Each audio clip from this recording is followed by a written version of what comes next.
Hello and welcome to another video. I hope that you are all very well. Today we'll be doing a driving lesson on pedestrian crossings.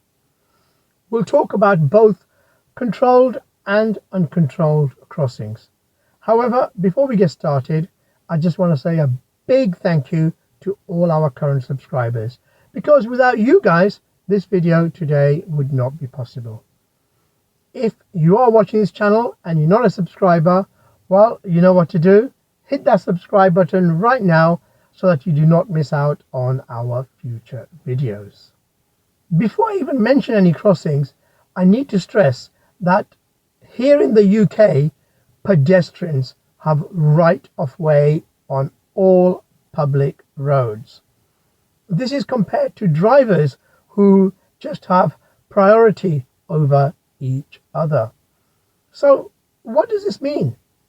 Well, it means that as a driver, you must show consideration towards a pedestrian, regardless of whether or not they're on a pedestrian crossing, regardless of whether the light is red for you as a driver or whether the light is green for you as a driver. You must show consideration towards the pedestrian. There are several types of pedestrian crossings, and they fall into one of two categories.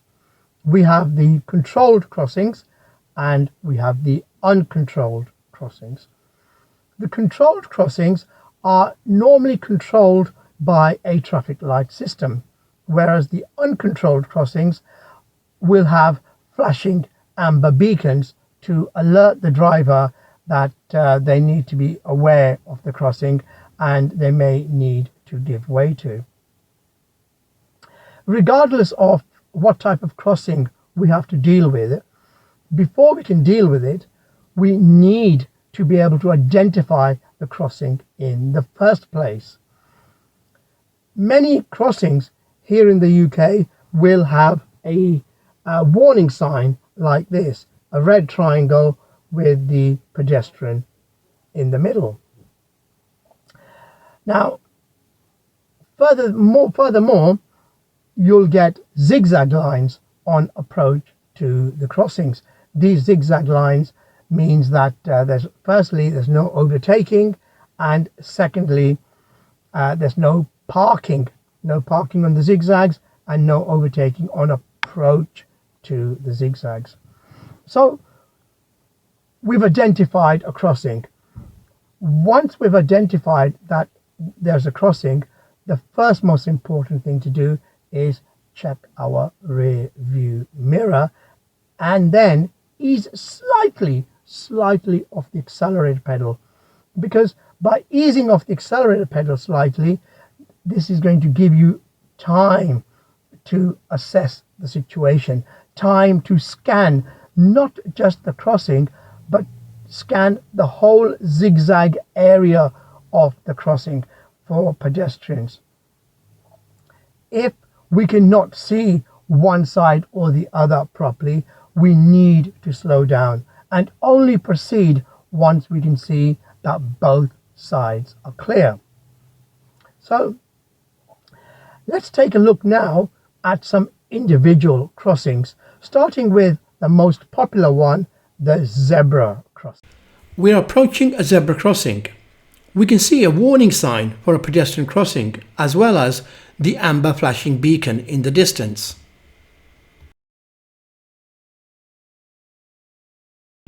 The left side of the crossing is clear and so is the right.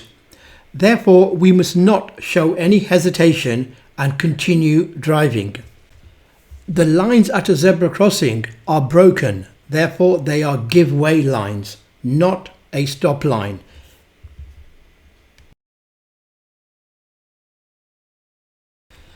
Here we are approaching another zebra crossing. Although nobody is on the crossing itself or waiting to cross the zebra, we can see that pedestrians are walking towards the crossing and we must be prepared to give way at the give way lines. Once the pedestrians have safely crossed the road, we need to be aware of other possible pedestrians approaching the crossing and we must be prepared to give way.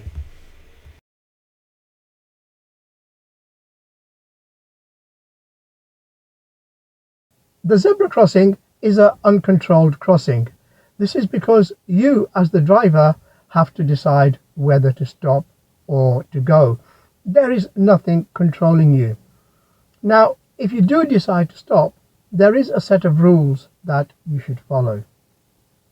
Firstly, if you are going to stop, make sure you stop at or before the give way lines.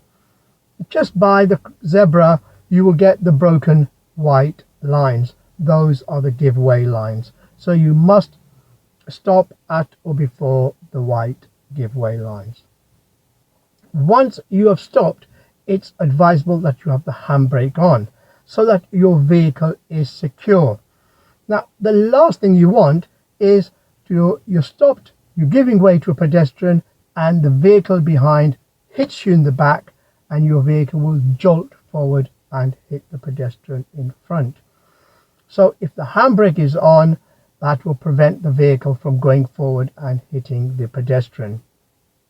The second thing is, once you have stopped, what you don't want to do is beckon pedestrians across. Don't try to be too nice and say, oh yes, I'm going to stop here and I'm giving you way, and wave them across. Because if you do that, pedestrians will just blindly cross the road because you have told them to do so. And they will not be looking out, and another vehicle may be coming and may not stop. So if you do stop, do not beckon, just look at them and be aware.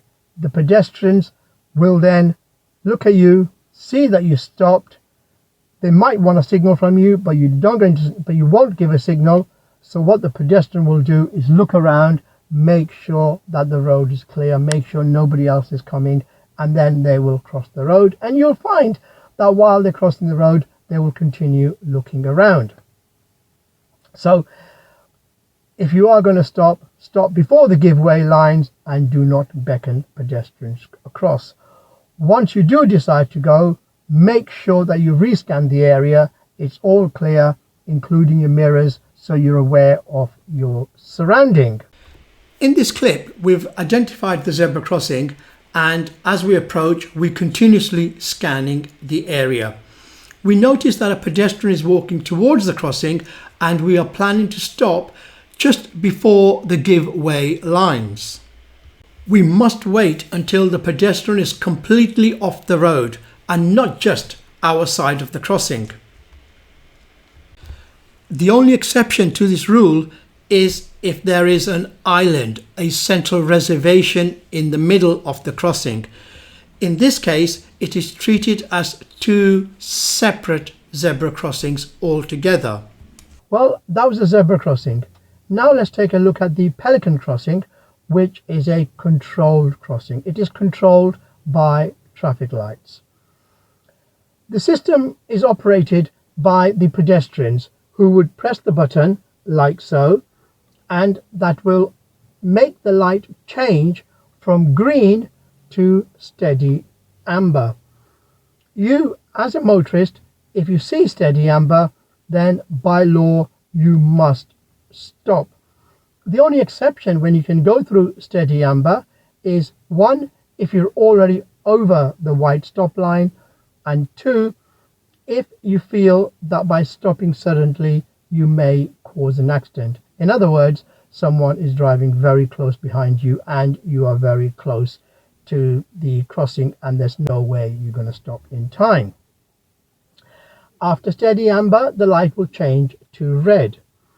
The red signal is a stop signal, and by law you must stop at or before the stop line. It's a white solid stop line and we must stop. We have to stop regardless of if the crossing is clear or not. So even if there is nobody on the crossing, if the red signal is on, then we must stop.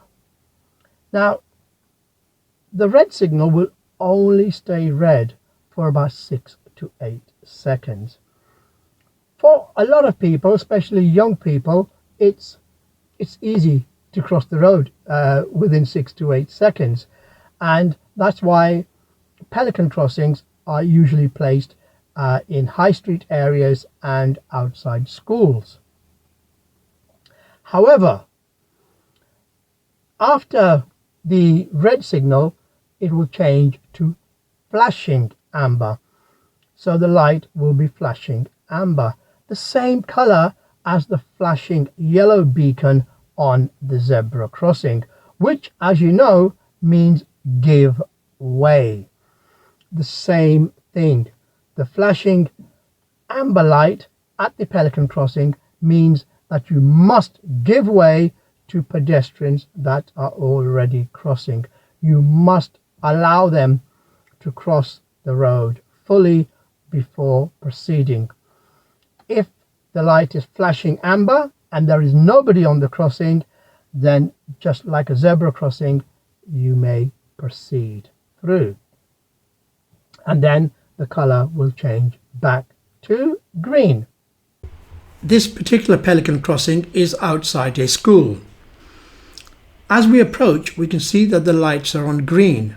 However, at the same time, we can see that the wait signal has been pressed, and therefore we should anticipate the lights to change.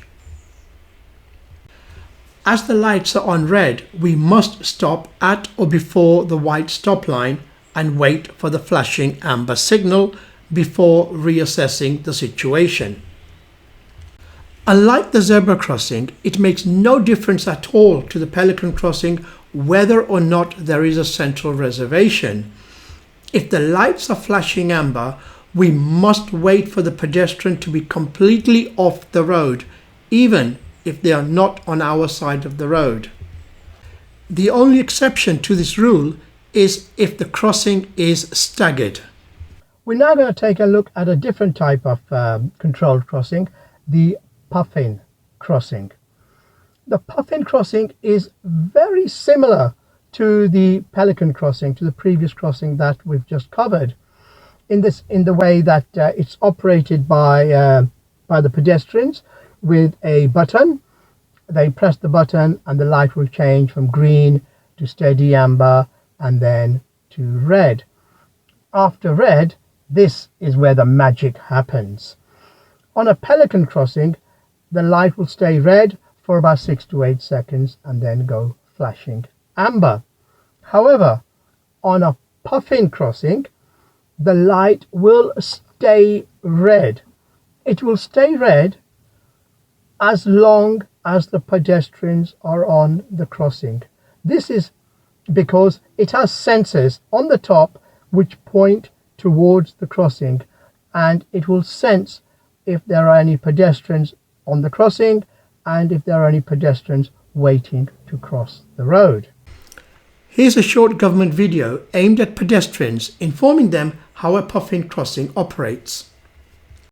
For many years we've been used to crossings that show green and red figures on the pedestrian signal on the opposite side of the road. Now there's a new type of crossing which is better for both pedestrians and drivers. It's called a Puffin. More and more of these crossings are appearing on our streets. This is what they look like. The green and red figures are included in the pedestrian control box on the pole at your side of the road, and there are no lights for you to watch on the opposite side of the road. Now watch closely as we show you how to use them. When you want to cross the road at a Puffin crossing, look for the control box on the pole at your side of the road. When you look at the box, you can see also the traffic coming towards you. Do not cross when the red figure, that's the one at the top, is showing. To stop the traffic, press the button. Look how it lights up. Now wait until the green figure at the bottom lights up and the traffic has stopped in both directions. It's now safe to cross. The traffic lights will stay red for drivers until you've reached the other side of the road. Just watch again. Stop when the red figure is showing. Press the button. Wait until the green figure shows and the traffic has stopped, and then you can safely cross the road. Sometimes you might arrive at a crossing which has the green figure showing and other people are crossing the road. If so, you can also cross, even if you're on the opposite side of the road, but first check that the traffic is still stationary. After the green signal for pedestrians ends, the traffic is stopped by a red traffic light until all pedestrians cross the road and get to the other side. Do not worry that you cannot see a signal. The crossing equipment will not allow drivers to be given a green signal until the crossing is clear. This is very helpful for people who walk more slowly, such as young children and those people who have walking difficulties. When pedestrians do cross quickly, a long delay is not needed and traffic is allowed to move as soon as the crossing is clear. This means traffic can start again as soon as everyone has crossed. Sometimes people press the button and then cross the road in gaps in the traffic before the signal changes.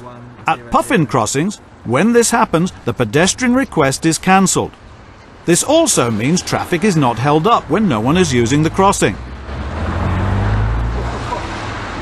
However, as long as someone is waiting, the request to cross will not cancel. These crossings have detectors so that they can tell when there are people waiting to cross, but you must still press the button. These detectors also watch the crossing and control the lights, so you have enough time to cross, even those of you who are disabled or elderly.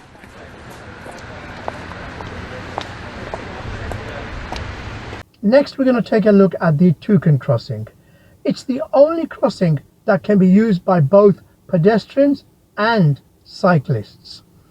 I remember Tucan Crossing as Toucan, T-W-O-C-A-N, Toucan. Pedestrians can, cyclists can. The Tucan Crossing can come in the form of a Pelican Crossing. So you get, after the red light, the Tucan Crossing will start flashing amber, which means, obviously by now you know, give way to pedestrians and cyclists that are on the crossing, otherwise you may proceed if there's no one there. The Tucan Crossing can also come in the form of a Puffin Crossing, which means that it'll have sensors which will detect when the pedestrian or the cyclist has reached a safe place, and the light will not change until they have. Similar to other traffic light controlled crossings, a Tucan crossing is operated by a pedestrian or a cyclist pressing the button. When the light shows green for the pedestrian and the cyclist, it is red for the drivers.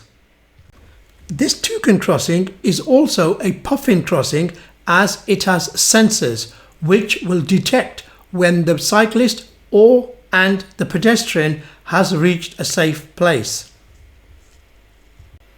The traffic light will remain on red as long as the pedestrian or the cyclist is still on the crossing. It will only change green when it detects that they have reached a safe place. Bear in mind that if a Tucan crossing has an island or a central reservation in the middle, it is still treated as one crossing. However, this particular Tucan crossing is treated as two separate crossings because it is staggered. Unfortunately, that brings the driving lesson on pedestrian crossings to a conclusion. I really hope that you learned something valuable. If you have, please give this video a thumbs up and also consider sharing it with somebody else that you feel may benefit from it. Until next time, take care. Bye-bye.